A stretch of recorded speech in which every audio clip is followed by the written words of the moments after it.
Hello, hey guys, welcome back to my channel. कैसे हैं आप सब? उम्मीद करता हूँ सब मजे में होंगे। जैसा कि आपने थंबनेल देख लिया होगा, आज हम बात करेंगे जेईई मेंस 2021 में आने वाले सो कॉल्ड एनडीए के हिसाब से best and the most important topics. ये टॉपिक्स कैसे निकाले गए हैं?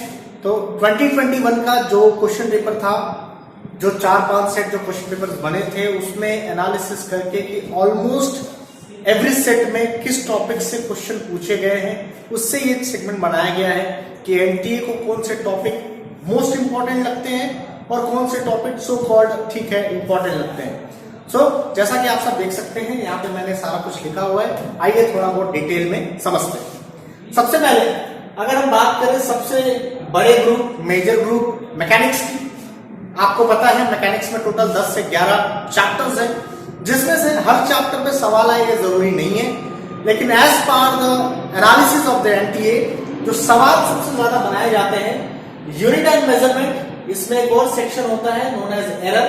तो यूनिट एंड मेजरमेंट या एरर से ऑलवेज एक प्रॉब्लम रहेगा, या तो यूनिट एंड मेजरमेंट सेक्शन से रहे या तो एरर सेक्शन से रहे, लेकिन एक प्रॉब्लम 100% वहां मिलता है। प्रोबेबली ऑलमोस्ट एवरी पेपर में मिलेगा आपको ये प्रॉब्लम 100%। तो unit and measurement important topic है 2021 एग्जाम के लिए, छोड़िएगा मत, जरूर करिएगा। चलिए दूसरा बात करते हैं काइनेमैटिक्स। जब हम काइनेमैटिक बात करते हैं तो इसमें 1D आता है, 2D आता है, 2D में प्रोजेक्टाइल मोशन वगैरह सब आ गए, लेकिन इसमें जहां तक देखा गया है मोस्ट ऑफ द केसेस में ग्राफिकल क्वेश्चन को बहुत इज्जत मिली। ऐसा नहीं कह रहा हूं कि हर बार ग्राफिकल क्वेश्चन आते हैं, लेकिन ज्यादातर वो ग्राफिकल क्वेश्चन को प्रेफरेंस देते हैं। तो ग्राफिकल क्वेश्चन छोड़िएगा मत और मोशन इन 1D कर लीजिएगा, बट नॉट सो डिटेल। एक क्वेश्चन आता है, प्रोबेबली एक क्वेश्चन हर बार आया है, ग्राफिकल क्वेश्चन की प्रोबेबिलिटी थोड़ी ज्यादा है। चलिए बहुत बढ़िया। तीसरी, वर्क एनर्जी पावर। असल में वर्क एनर्जी पावर ये जो चैप्टर है, this is not an independent chapter है। ये नहीं कह सकता हूं मैं कि जो प्रॉब्लम आए हैं वो वर्क एनर्जी पावर से है ना। Work energy power chapter is like a tool for you, क्योंकि वर्क एनर्जी पावर में सर्कुलर मोशन के भी क्वेश्चंस आते हैं, ग्रेविटेशन के भी क्वेश्चंस आता है, इलेक्ट्रोस्टैटिक्स के भी क्वेश्चन आते हैं, क्योंकि आपने ऑलमोस्ट पूरे फिजिक्स में वर्क, पोटेंशियल एनर्जी, एनर्जीज ये निकाले हुए, वेलोसिटीज अलग अलग पैरामीटर्स पे निकालते हो। इसका मतलब ये है कि वर्क एनर्जी पावर ये चैप्टर आपको इसलिए नहीं पढ़ना है कि इंपॉर्टेंट है, इसलिए पढ़ना है कि this act as a tool, और ये टूल्स की मदद से आपको एग्जाम में हेल्प मिलेगी। Is it clear? तो यहां से सुनेंगे मैक्सिमम 2 या 2 से ज्यादा सवाल। जैसे मान लीजिए ग्रेविटेशन का ही सवाल आया, तो हम कहेंगे the question is for gravitation, लेकिन उसमें जो कंसेप्ट यूज होगा वो वर्क पावर एनर्जी का होगा।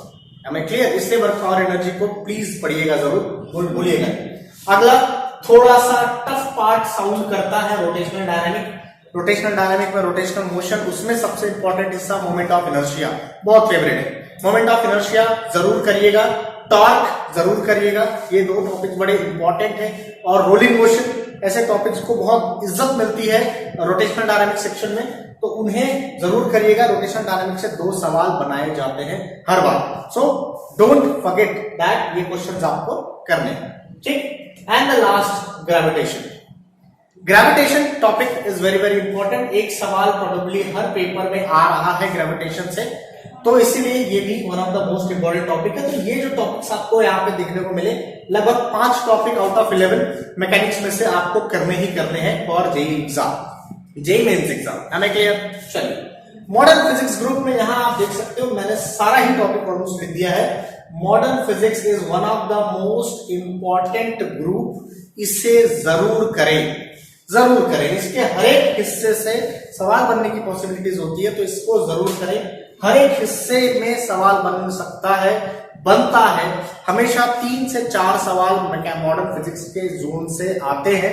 हर पेपर में लगभग 3 या 4 सवाल मॉडर्न के रहते हैं, इसीलिए मॉडर्न जरूर करें। मॉडर्न के सारे टॉपिक्स इंपॉर्टेंट है, इसलिए मैंने सारा का सारा टॉपिक यहाँ पे मेंशन किया है। This is as per NTA, जैसा मैं कह रहा हूं, ये एनटीए के हिसाब से मैं बात कर रहा हूं, एनटीए के एनालिसिस पे मैं बात कर रहा हूं, ठीक है। So this topics are very very important from modern physics section, इसे जरूर करिए, इसे जरूर करना ना भूलें। चलिए बात करते हैं, let's talk about the electric field.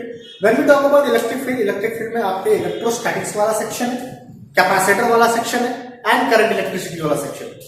As far as the marking and the score is confirm, the question number is confirm, तो करंट इलेक्ट्रिसिटी से प्रॉब्लम ज्यादा आता है, प्रोबेबली ज्यादा आता है कंपेयरिंग टू इलेक्ट्रोस्टैटिक्स। यानी करंट इलेक्ट्रिसिटी आपके लिए ज्यादा इंपॉर्टेंट है, लेकिन इलेक्ट्रोस्टैटिक्स जरूर करिएगा। 3 ग्रुप पे कॉन्सेंट्रेट करना हमेशा, modern, electric field, magnetic field. यहां से सवाल अक्सर आते हैं, अक्सर बनेंगे, ये ग्रुप्स ना छोड़ें। असल में अगर आप कर सकते हैं तो 4 ग्रुप हमेशा ऑप्शन में रखें, electric field, magnetic field, modern and optics. Reason ये है बेटा, ये 12th सीबीएसई के टॉपिक्स हैं और आपका जेईई मेंस का पेपर 55% 12th सीबीएसई से उठ के आता है और 45% 11th के डेटा से आता है। मतलब ये कि modern physics, electric field, magnetic field, ये जो टॉपिक्स है, ऑप्टिक्स, ये जो टॉपिक्स है, इससे सवाल की प्रोबेबिलिटी ज्यादा होती है। तो ये टॉपिक्स को जरूर करें। ये अगर आप ग्रुप चुन रहे हैं, 7 ग्रुप करने की अगर जरूरत नहीं पड़ रही है तो कम से कम 3 तो लेके चले, modern, electric field, magnetic field, 3 लेके चले। चौथा, ऑप्टिक्स या हीट ग्रुप में से आपके पास चॉइस है, ऑप्टिक्स को रखें या हीट ग्रुप पे रखें, क्योंकि दोनों का लगभग इक्वल वेटेज है, लगभग इक्वल इंपॉर्टेंस है। तो आप 2 में से एक ग्रुप को फॉलो कर सकते हैं। अगर आपके पास, जैसा हम जानते हैं कि समय कम है, तो you can follow one of the group. अगर कर सकते हो दोनों कर लो, अच्छी बात है। तो very important, magnetic field group में जैसा आप देख सकते हैं, इस सेक्शन से, ये सेक्शन जनरली बच्चे नहीं पढ़ते हैं, दैट इज इलेक्ट्रोमैग्नेटिक वेव। पढ़ना है, एक सवाल अनिवार्य है, आएगा ही। कम्युनिकेशन बच्चे नहीं पढ़ते हैं थियोरेटिकल होने की वजह से, लेकिन पढ़ना है, एक सवाल जरूर आएगा। सेमीकंडक्टर हम नहीं पढ़ते हैं, बच्चे जनरली नहीं पढ़ते हैं इस चीज को, बहुत अच्छी प्रैक्टिस नहीं करते हैं, एक सवाल कंपल्सरी आएगा। सेमीकंडक्टर एक सवाल आएगा, कम्युनिकेशन एक सवाल आएगा, यूनिट एंड मेजरमेंट एक सवाल आएगा। ये श्योर शॉर्ट मार्किंग है। यहाँ पे इलेक्ट्रोमैग्नेटिक वेव वैसा ही एक सवाल 100% पॉसिबिलिटीज है कि आएंगे। ये मैं इतना कॉन्फिडेंटली कैसे कह रहा हूं कि यहां से एक सवाल आएंगे, क्यों? क्योंकि ये टॉपिक्स आप लोगों को जेईई एडवांस में नहीं होते। यूनिट एंड मेजरमेंट है, तो ये सारे टॉपिक हट जाते हैं, सेमीकंडक्टर हट जाएगा, कम्युनिकेशन हट जाएगा, इलेक्ट्रोमैग्नेटिक वेव हट जाएगा। तो ये सिर्फ मेंस के लिए ही है। तो जो सिर्फ मेंस एग्जाम के लिए है, वो तो वहां से चांसेस होते हैं कि वहां से तो सवाल डेफिनेटली बनाए जाएंगे। तो ये टॉपिक्स जनरली रीडेबल टॉपिक्स है, आपको इसे भूलना नहीं है, इसे मस्ट करना है, दिस इज वेरी इंपॉर्टेंट, ये आपको करना ही है, ठीक है। बाद में ईएमआई से एक सवाल होता है, मैग्नेटिक फील्ड वाला जो सेक्शन है उससे 3 सवाल होते हैं। So magnetic field must important group, करिएगा जरूर, ठीक है। आइए, ऑप्टिक्स और मॉडर्न में आप अगर दोनों करने की सिचुएशन में नहीं है तो at least choose one, no problem. अगर आप दोनों कर सकते हैं, वेल एंड गुड, नहीं कर सकते हैं, दोनों में से एक चूज करिए। हीट ग्रुप, ऑप्टिक्स ग्रुप, दोनों में से एक ग्रुप करिए। अगर आपके पास समय नहीं है, आप पूरा कंटेंट नहीं रेडी करके जाना चाहते हैं, तो एटलीस्ट 1 ग्रुप करिए, वो आपकी हेल्प डेफिनेटली करेगा। ऑसिलेशन वेव ग्रुप में वैसे ही आप देख सकते हो, वेव को ज्यादा इंपॉर्टेंस मिलती है, क्योंकि वेव के 2 सवाल पूछे हुए हैं और ऑसिलेशन के 1 सवाल पूछा हुआ है। सो वेव, ऑसिलेशन वेव में वेव सेक्शन को ज्यादा इंपॉर्टेंस है comparing to oscillation. Am I clear? जो टॉपिक कभी बहुत ज्यादा इज्जत नहीं मिलती है, वो आता है फ्लूइड मैकेनिक्स, उनको इज्जत बहुत नहीं मिलती है। न्यूटन्स लॉज ऑफ मोशन, ज्यादा रिस्पेक्ट नहीं मिलती है। यू कैन से कैलोरीमेट्री वाला सेक्शन को कभी कभार इज्जत मिलती है, कभी कभार इज्जत नहीं मिलती है। वेक्टर्स, सर्कुलर मोशन, ये टॉपिक्स को बहुत वैल्यू नहीं है।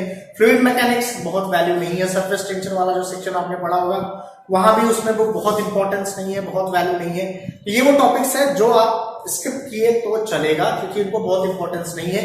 इनके क्वेश्चंस, ऐसा नहीं मैं बोलूंगा कि आते ही नहीं है, आते हैं, लेकिन बहुत कम चांसेस होते हैं ऐसे क्वेश्चंस के आने के। 2020 में 8 दिन जेईई की एग्जाम हुई थी, जिसमें पर डे 2 शिफ्ट यानी 16 शिफ्टों का एनालिसिस आपके सामने है। Am I clear my friends?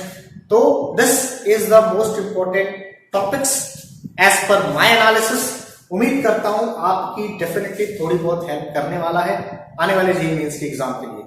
तो अगर यहाँ पे ये टॉपिक्स आपकी थोड़ी बहुत हेल्प कर रहे होंगे, चैनल को सब्सक्राइब करके रखिएगा, इस तरह की इंफॉर्मेशन आपको इस चैनल पे मिलती रहेगी। एंड हाँ, please don't forget to subscribe my channel, to like this video if you like the content, ठीक है। Good luck for your JEE mains exams. JEE exam की टिप्स एंड टेक्निक्स इस चैनल पे आपको मिलती रहेगी, सो प्लीज चैनल के साथ बने रहें, सब्सक्राइब करें और हाँ शेयर करें अपने दोस्तों को। बहुत बहुत धन्यवाद, थैंक यू सो मच। मैं हटता हूँ, स्क्रीनशॉट जरूर ले लीजिएगा, take a screenshot of this.